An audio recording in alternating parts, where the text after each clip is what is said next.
What's up, JEFusion fans? This is Philip, and welcome back to another video. So let's talk about Boonboomger episode 33, because boy, was it really amazing. Well, probably not the best episode. I guess I'm giving it 4.5 out of stars to start off. Usually, I do give my ratings at the end of my videos, but I'm gonna start off with that rating because, like, there are some things that have, that could have been done better, but I'm not gonna talk about every single detail so that we can avoid spoilers, to be sure. But there are at least a couple of points that I want to talk about in quite some detail. So again, if you want to hear about story, probably not here. I'm not gonna talk about it, but what I can say at least that is that episode 33 marks the triumphant return of Gemba as part of the Boonboomgers. So, that's one thing, but how this plays out, you guys see for yourselves. And so number two, so this also marks the debut of the champion Boonboomger forms. So I guess coming, again, Gemba coming back and then have, the power up make its debut makes a lot of sense. And number three, which I'll get to later, so Bundy's new form, and I'll get to that. So, anyways, let's start off with the very first point that I have mentioned. So, again, Gemba's return as part of the Boonboomgers. We all know that he has his, revenge plot against this race or this race rather. But, especially considering what happened in the previous episode, so episode 32 last week, um, it makes sense. Like, he realizes why he has to, or why he became part of the Boonboomgers in the first place. Gemba realizes everything that's happened, and like, what, I'm gonna come back to the team, but again, I'm not gonna tell you guys the nitty gritty of that one. So it's just an overall, summary of what happened for that part.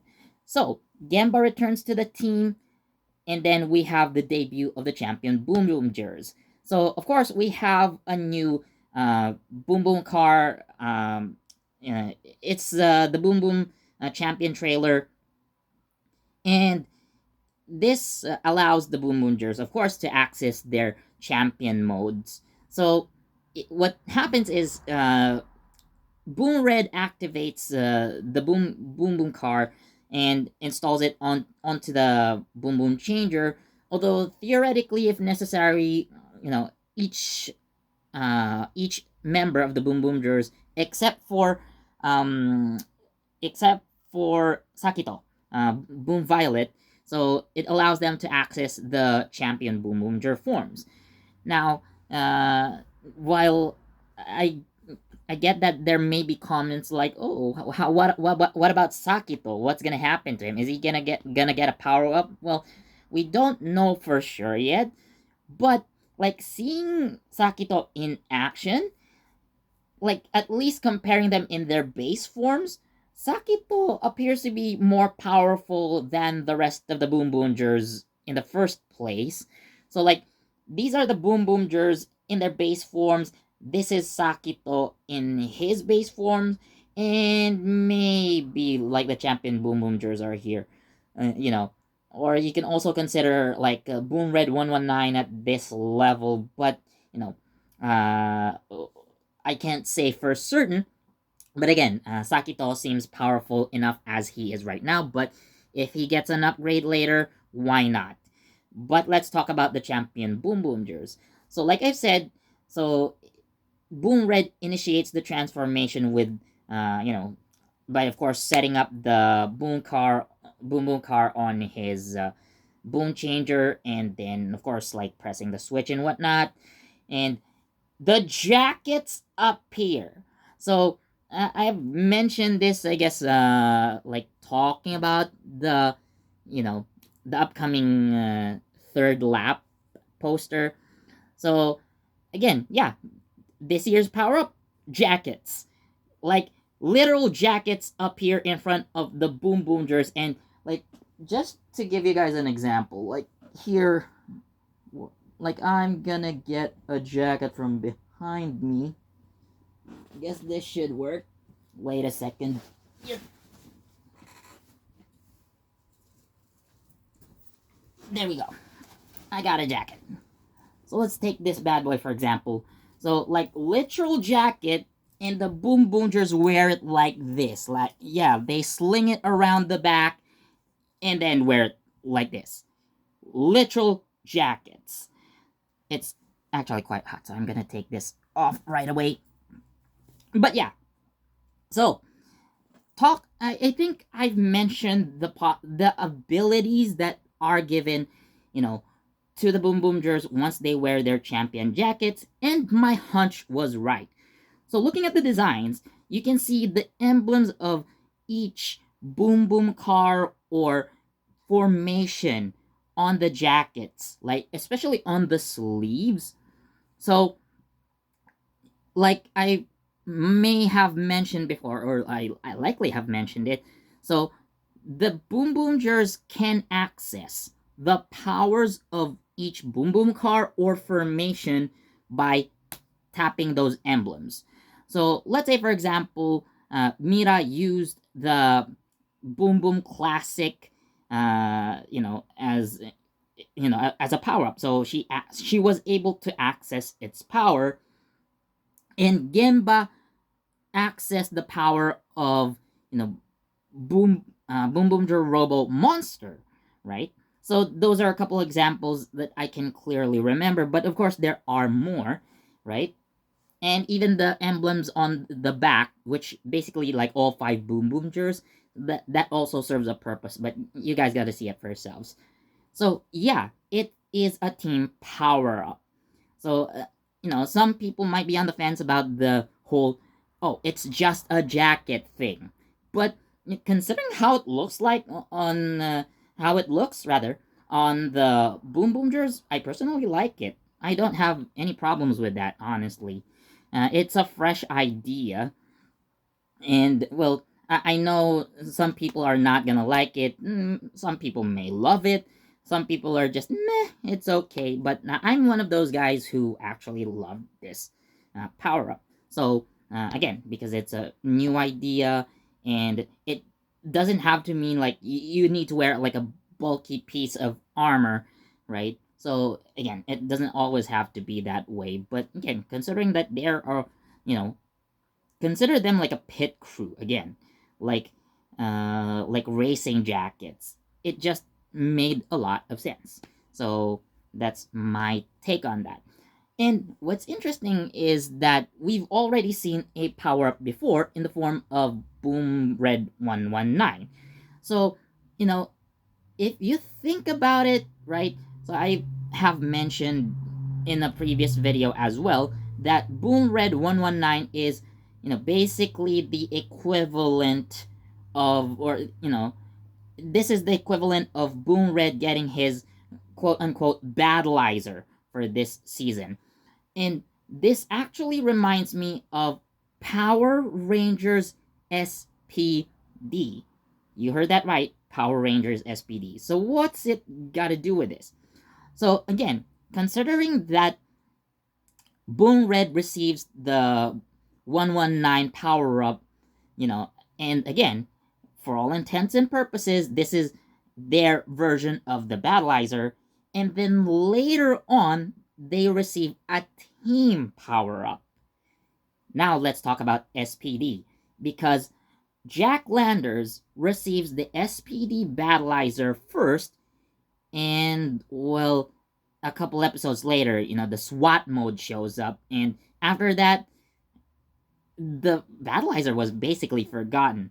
But that aside, so again, this is an interesting parallel in my opinion, because you see that the battleizers are like very, very powerful upgrades, albeit they're specifically made for a single member. most likely the Red Ranger, and then later on you get a power up that is for the whole team that doesn't necessarily look that powerful, right? So again, there's that uh, parallel over there, right? Like if you compare Boom Red in his 119 form and his champion form, of course, the 119 form objectively and by all accounts may be the more powerful form in terms of like actual performance. But again, considering the abilities of the champion mode, you know, it it is powerful, in its own right. So again, the semantics of everything, like the nuances, like which one actually is more powerful, we don't really know. But again, there's an interesting parallel over there. So now let's talk about Bune Diesel's new form. So in episode 32, right? So he actually combines with the Tokyuger, with Tokyuo, and he gains like new parts. And what is interesting is that he does carry over those parts into this episode, making the team up with the Tokyugers legit, right? We don't see any appearances from the Tokyugers, but the fact that Bundi was still able to combine with all the other uh, trains, right? With the exception of like the Dedoresha. It's not included in this formation, but instead Bune Diesel replaces that, and then he gains the arms and legs of the Tokyo. So again, and also like the Fumikiriken, the sword. So it's just like amazing that the Tokyugers, in in a weird kind of way, like they've passed their powers on to the Tokyugers, particularly Sakito, I guess. But it was hilarious when I saw it, and I loved that scene. So who knows? Maybe they keep on using it in future episodes. I'm not expecting them to use those each and every time, but at least the fact that it was used again after the actual team up. So it's possible that they would use it again when necessary. So yeah, those are the things I loved about Boonboomger episode 33. So again, I already gave it a 4.5 out of 5 earlier, but it is a really good episode. I almost forgot. I forgot to mention that in this episode, so Mad Rex, by the way, he just proves that he is the best villain in the whole show, right? Like he's my favorite villain in the whole show, and yeah, he just proves like he's just the villain that you want to see the Rangers fight in, in a very climactic battle. But I would like you guys to, I would like you to see it for yourselves. Like what happens to uh, Mad Rex in this episode. So stay, get on the internet, like look for the episode yourselves, and watch it, enjoy the episode as it is. And again, it's not the best, but it's a really solid episode in my opinion. So yeah, that's my take on Boonboomger episode 33. So what do you guys think of Boonboomger episode 33? So again, if you've seen the episode, tell me what you think down in the comments. And I guess try not to spoil things for those who haven't watched it yet, please. Who knows? Someone might be reading your comments and they haven't watched the episode yet, and they might complain of you spoiling it, just in case. But anyways, thank you so much for watching, and as always, please do leave a like, comment, share, subscribe, and don't forget that notification bell so you get the latest from JEFusion. This has been Philip, and I'll see you next time. Bye.